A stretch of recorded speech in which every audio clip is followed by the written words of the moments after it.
Saatnya kita belajar dalam Selasa Bahasa. Nah, saudara, polisi tidur kerap kali kita temui jelang persimpangan atau di jalan di kawasan permukiman sebagai penanda untuk memperlambat laju kendaraan. Nah, polisi tidur yang dibuat tidak sesuai aturan sering membuat kita kesal. Betul banget tuh. Tapi tahukah Anda apa padanan polisi tidur dalam bahasa Indonesia?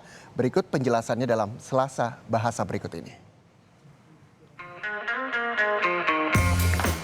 Dimaksudkan sebagai penanda untuk memperlambat laju kendaraan, keberadaan polisi tidur tidak jarang malah membuat kesal. Polisi tidur atau speed bump seringkali dibuat tidak sesuai dengan aturan. Tapi, apa ya padanan polisi tidur dalam bahasa Indonesia? Kalau saya sih taunya memang polisi tidur. Kalau polisi itu bisa dibilang seperti tanggul ataupun gujelakan rata-rata. Kalau padanan resmi kurang tahu sih, tapi mungkin pembatas kecepatan. Soalnya kan fungsinya untuk membatasi orang berkendara supaya tidak terlalu cepat. Untuk mengetahui padanan yang tepat untuk polisi tidur, mari kita simak penjelasan dari penyelaras bahasa Harian Kompas. Polisi tidur itu pertama kali masuk ke kamus itu di kamus bahasa Inggris Oxford. Tahun kalau nggak salah tahun 73 di situ dia ditulis dengan kata ungkapan sleeping policeman. Nah, mungkin dari situlah akhirnya kata ungkapan itu diadopsi secara langsung ke dalam bahasa Indonesia.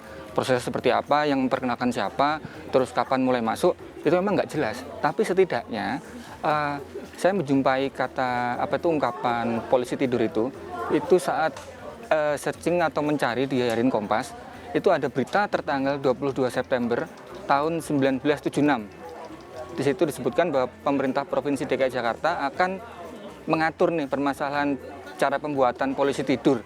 Yang pertama kali mencatat dalam kamus adalah Abdul Sair kalau nggak salah, itu tahun 1984 dalam Kamus Idiom Bahasa Indonesia.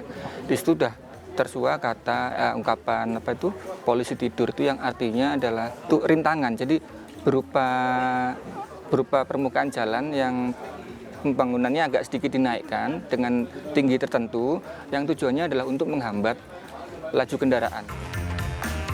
Nah, sudah tahu kan bahwa polisi tidur sudah masuk dalam Kamus Besar Bahasa Indonesia untuk menjelaskan permukaan jalan yang ditinggikan secara melintang untuk menghambat laju kendaraan. Dengan penggunaan contoh dalam kalimat, warga akan membongkar polisi tidur di persimpangan karena tidak sesuai dengan aturan yang berlaku.